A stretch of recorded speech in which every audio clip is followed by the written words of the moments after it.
YouTube channel study fusion. जैसा कि हमने कल कहाँ छोड़ा था, न्यूक्लियोटाइड्स के बारे में पढ़ा था, न्यूक्लियोसाइड्स के बारे में पढ़ा था, बेस पेयर के बारे में पढ़ा था, उनके स्ट्रक्चर के बारे में पढ़ा था। आज हम पढ़ेंगे डीएनए की हिस्ट्री और उसका डबल हेलिकल स्ट्रक्चर जो किसने दिया था, वॉटसन और क्रिक ने दिया था। तो हम शुरू करेंगे हिस्ट्री के साथ, ठीक है। हिस्ट्री इंपॉर्टेंट है, पूछी जाती है, टीजीटी पीजीटी नेट सारे एग्जाम्स में पूछा जाता है, एक ही क्वेश्चन आता है और छोटे मोटे एग्जाम्स में क्वेश्चन।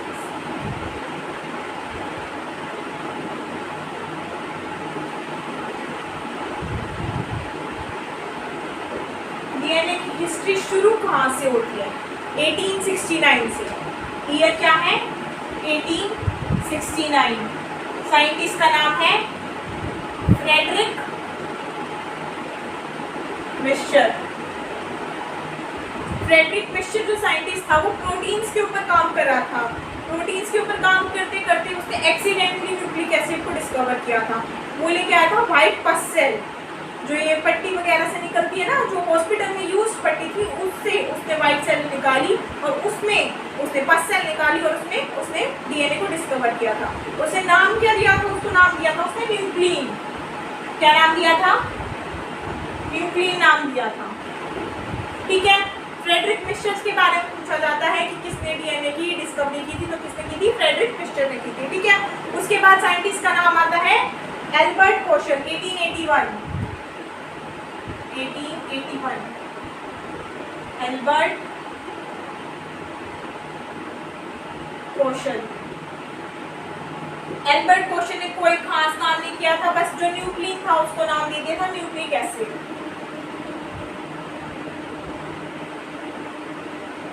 ठीक है। फिर हमारे पास आती है 1909 P11। 1909 P11 नाम का एक साइंटिस्ट था। इसके बारे में क्वेश्चन पूछे जाते हैं P11 के बारे में। P11 ने क्या बताया कि tetra nucleotide hypothesis. Tetra nucleotide hypothesis, ठीक है। टेट्रा का मतलब क्या होता है? चार। न्यूक्लियोटाइड मैंने कौन से बताए थे? ATGC ATGC. तो इसके कहने का मतलब ये था कि चार जो बेस पेयर है, चार बेस पेयर कौन से? एटीजीसी एटीजीसी, यही रिपीट हो रहे हैं, ठीक है। पूरे डीएनए में यही चार रिपीट हो रहे हैं, ठीक है।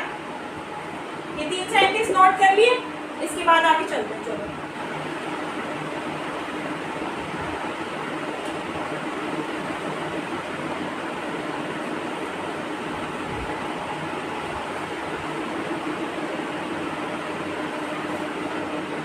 इसके बाद आता है मेजर वर्क 1929 फ्रेडरिक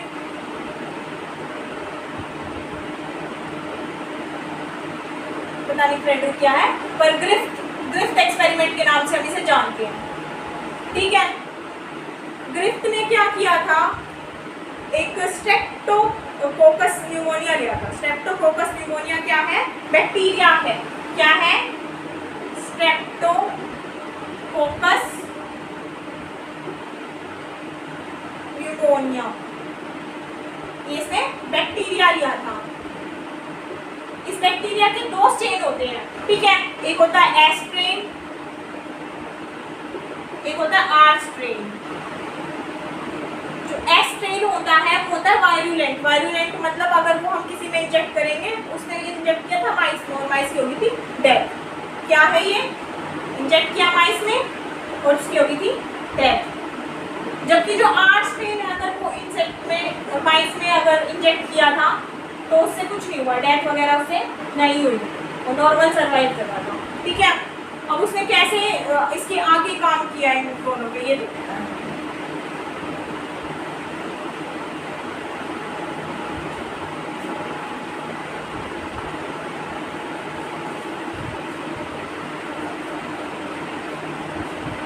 उसने 4 ट्यूब्स ली थी।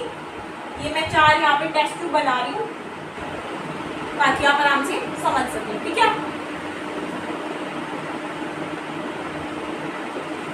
4 टेस्ट ट्यूब मैंने बना दी, ठीक है। एक में उसने लिया था एस स्ट्रेन, एक में उसने लिया आर स्ट्रेन, ठीक है। एक में उसने लिया हीट किल्ड एस स्ट्रेन, एक में उसने लिया हीट फील्ड S और लिविंग R। ठीक है, अब जैसा कि हमने पढ़ा था कि जो S फेज है वो वायरुलेंट है, इसमें डेथ हो जाएगी, इसमें डेथ नहीं होगी, इसमें भी डेथ नहीं होगी। इसमें डेथ क्यों नहीं होगी?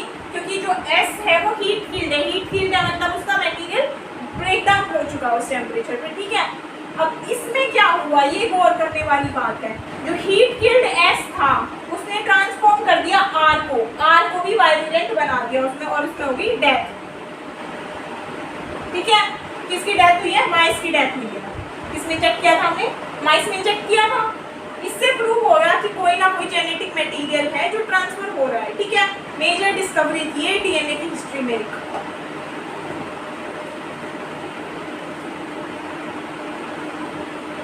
आगे समझ में ग्रिफ्थ एक्सपेरिमेंट।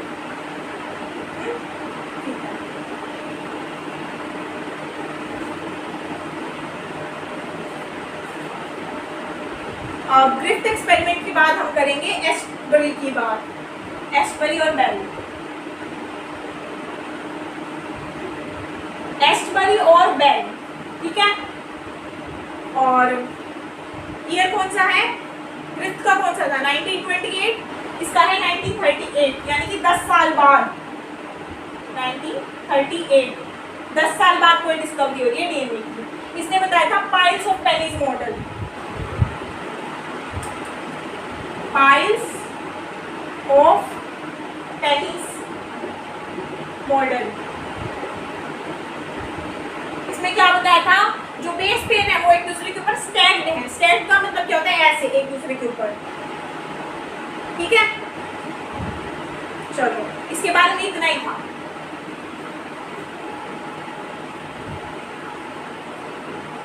नोट करते जाना, ये मेजर पॉइंट्स हैं। पूछते हैं पाइल्स ऑफ पेनीज मॉडल किसने दिया था। उसके बाद आता है एवरी एट ऑल मॉडल, जो कि 1944 में हुआ था। आप कोई मुझे बता सकते हैं कि एवरी एट ऑल क्यों बोलते हैं?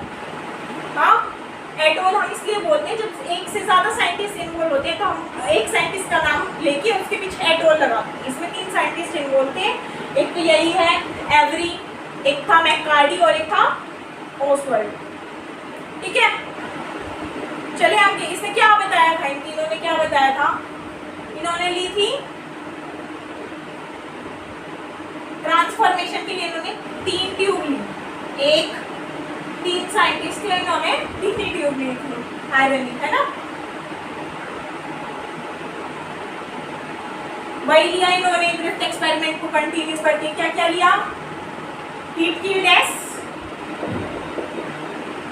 और R जो कि लिविंग था। ठीक है, तीनों ट्यूब में सेम मटेरियल लिया है। एक में डाली है इसने प्रोटीएस। प्रोटीएस क्या करती है? प्रोटीन को ब्रेक डाउन करती है। एक में ली आरएनएस। आरएनएस किसको ब्रेक डाउन करती है? आरएनए को। ठीक है, एक में लिया डीएनएस। ठीक है, डीएनएस किसको ब्रेक डाउन करती है? डीएनए को। तो जब उसने थोड़ी देर बाद देखा कि ट्रांसफॉर्मेशन किस किस में हो रही है, तो इसमें ट्रांसफॉर्मेशन हो रही थी, इसमें ट्रांसफॉर्मेशन हो रही थी, पर इसमें ट्रांसफॉर्मेशन नहीं हुई। ट्रांसफॉर्मेशन क्यों नहीं हुई? क्योंकि जेनेटिक मटेरियल जो था डीएनए वो टूट चुका है। किसकी वजह से? डीएनए की वजह से। डीएनए ने डीएनए को ब्रेक कर दिया है। तो यहाँ से प्रूफ हो गया था कि जो जेनेटिक मटेरियल है वो क्या है? डीएनए है। ठीक है, लेकिन अब ये जो हमने एंजाइम यूज किया ना, प्रोटीएज, आरएनएज, डीएनएज, ये सब उस टाइम पे रो फॉर्म में अवेलेबल थी, प्योर फॉर्म में अवेलेबल नहीं थी। तो साइंटिस्ट ने इस एक्सपेरिमेंट को अपनी पूरी तरीके से नहीं अपनाया। ठीक है, चलो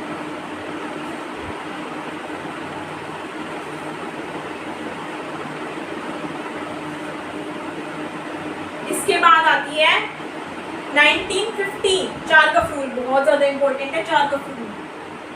1950 चार्कफ रूल।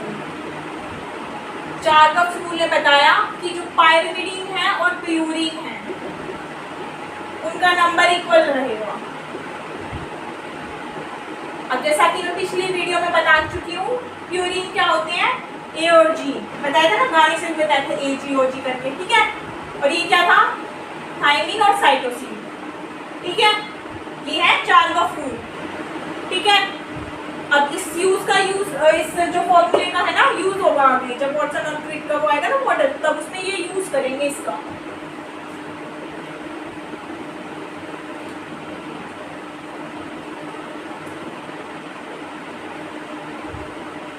चार्ल्स रूल हो गया। बहुत ही मेजर जो डिस्कवरी हुई थी वो हुई थी हर्शी और चेज एक्सपेरिमेंट की, ठीक है। हर्शी और चेज एक्सपेरिमेंट के बारे में हम पढ़ेंगे, हर्शी एंड चेज एक्सपेरिमेंट, ठीक है। हर्शी और चेज एक्सपेरिमेंट कब आया था, 1952 में, ठीक है। इसने क्या किया था, एक बैक्टीरियोफेज लिया था, ठीक है।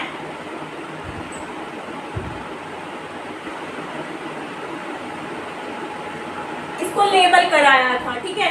लेबल किस किस चीज से कराया था, एक को लेबल कराया उसने रेडियो एक्टिव सल्फर से, रेडियो एक्टिव सल्फर,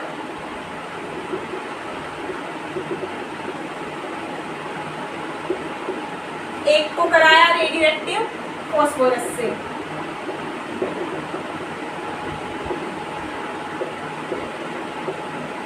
ठीक है। दोनों को ट्रीट कराया, अब दोनों को कहाँ छोड़ दिया, अटैक करने के लिए, बैक्टीरिया पे अटैक करने के लिए छोड़ दिया, ठीक है। बैक्टीरिया पे अटैक होने के बाद जब इनकी प्रोजेनी आगे आती है, उसके बाद हमने ब्लेंडिंग कराई, सेंट्रीफ्यूगेशन कराया, दोनों में सेम चीजें करा रहे हैं हम, ठीक है। फिर हमने रिजल्ट देखा, अब रिजल्ट में क्या आया, देखो ये टेस्ट ट्यूब है।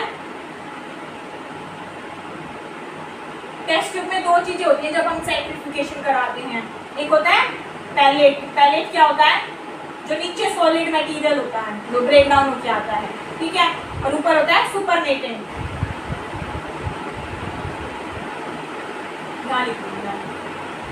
सुपरनेटेंट, ठीक है। दोनों में कराया, ये दोनों में सेम चीजें कराई है, ठीक है। दोनों में क्या होता है, सुपरनेटेंट और पैलेट बन रहा है। अब जो फॉस्फोरस वाला था ना, उसकी पैलेट में तो रेडियो एक्टिविटी शो हो रही है, और जो दूसरा वाला है उसकी उसमें रेडियो एक्टिविटी शो नहीं हो रही। इसका मतलब ये है कि जो फॉस्फोरस कंटेनिंग सब्सटेंस है वो जेनेटिक मटेरियल है। फॉस्फोरस कंटेनिंग कौन सा होता है, डीएनए। डीएनए की जो बैकबोन होती है वो फॉस्फोरस की बनी हुई होती है ना। इस एक्सपेरिमेंट से बिल्कुल पक्का प्रूव हो गया कि जो डीएनए है वो क्या है, जेनेटिक मटेरियल है। आगे बात समझ में,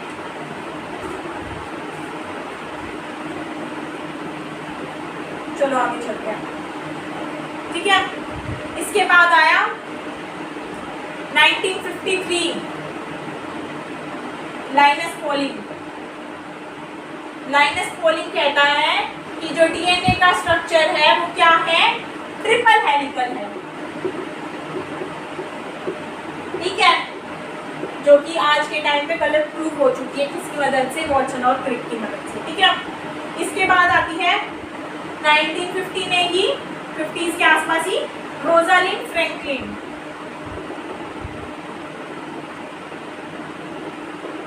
रोजालिंड फ्रैंकलिन जो थी वो उसने क्या किया था, एक्सरे क्रिस्टलोग्राफी। इसने एक्सरे क्रिस्टलोग्राफी की वजह से डीएनए की एक तस्वीर ली थी, जिसको हम बोलते हैं फोटो 51। बहुत ही फेमस है, आप जाके देखेंगे, नेट पे सर्च करेंगे तो आपको मिल जाएगा। बहुत बार पूछा जाता है कि फोटो 51 क्या है, तो क्या है, फोटो 51 एक फोटो है एक्सरे क्रिस्टलोग्राफी किसकी, डीएनए की, ठीक है।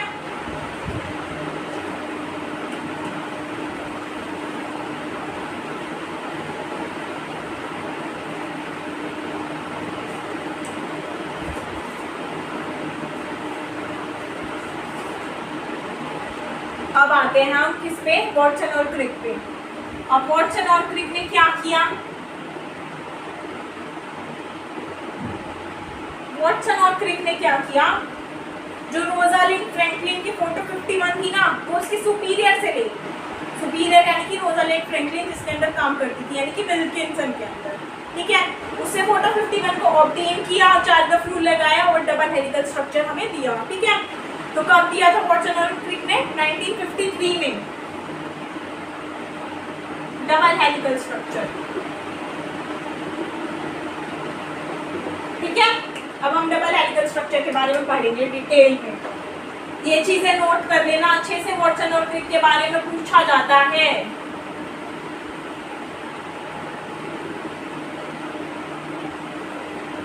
डीएनए का स्ट्रक्चर बना रही हूं, ध्यान से देखना बनाना कैसे है, ठीक है।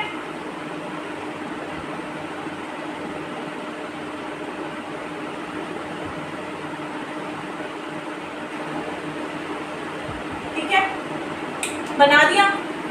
अब इसमें दो स्ट्रैंड है जैसे कि आप देख रहे हैं, तो क्या है? डबल हेलिकल स्ट्रक्चर है, ठीक है। एक 3 प्राइम से 5 प्राइम है, एक 5 प्राइम से 3 प्राइम है, ठीक है। यानी कि क्या है? दोनों एंटी पैरेलल है, ठीक है, दोनों एंटी पैरेलल है। अब यहाँ पे ये चीज है, ये क्या है? फॉस्फोरस की बैकबोन है, फॉस्फोरस जो कि डीएनए को नेगेटिव चार्ज प्रोवाइड करता है, ठीक है। यहाँ पे बेस पेयर है, क्या बताया था मैंने? एडेनिन का डबल बॉन्ड बनता है थाइमिन के साथ में, और ग्वानिन का कैसे बनता है? ट्रिपल बॉन्ड बनता है, ठीक है। ये जो दो बेस पेयर हैं, ये ऐसे, इनके बीच का डिस्टेंस कितना है? 3.4 एंगस्ट्रॉम, ठीक है। और एक जो टर्न है, मान लो मैं यहाँ से लेके यहाँ तक की बात कर रही हूँ, एक टर्न है, उसमें 10 बेस पेयर प्रेजेंट है। अब 10 बेस पेयर प्रेजेंट है और एक बेस पेयर के बीच का डिस्टेंस इतना है, तो क्या कर देंगे हम? 3.4 इंटू 10 कर देंगे, 34 एंगस्ट्रॉम आ जाएगा, आ जाएगा।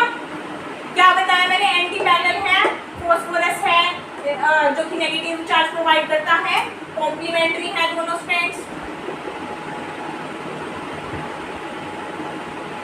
3.4 एंगस्ट्रॉम दो बेस पेयर के बीच का डिस्टेंस है, एक टर्न में 10 बेस पेयर प्रेजेंट है और एक टर्न की लेंथ कितनी है? 34 एंगस्ट्रॉम है, ठीक है। डायमीटर कितना है इसका? इसका डायमीटर है 20 एंगस्ट्रॉम, यानी कि ये चीज है, ये कितनी है? 20 एंगस्ट्रॉम है। आगे बात इतनी समझ में। अब हम 3 लिंकेज याद रखनी है हमें, 3 लिंकेज के बारे में, बहुत इंपॉर्टेंट लिंकेजेस है। उसके बाद ये स्ट्रक्चर खत्म हो जाएगा, स्ट्रक्चर वाला टॉपिक फिर हम आगे बढ़ेंगे, ठीक है।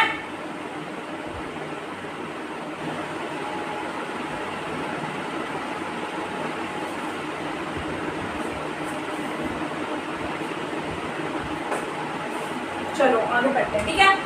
मान लो कि ये बेस पेयर है कोई भी, ठीक है, बेस पेयर अटैच है शुगर से, ऐसे शुगर होगी ऐसे, ठीक है। और यहाँ पे इसकी CH2 है और यहाँ से फॉस्फोरस अटैच है ऐसे करके, ठीक है।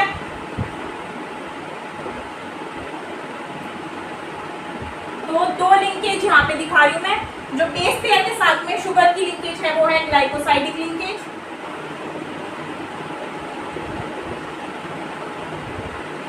ठीक है। और जो फॉस्फोरस और शुगर की लिंकेज है उसको बोलेंगे हम फॉस्फोएस्टर लिंकेज,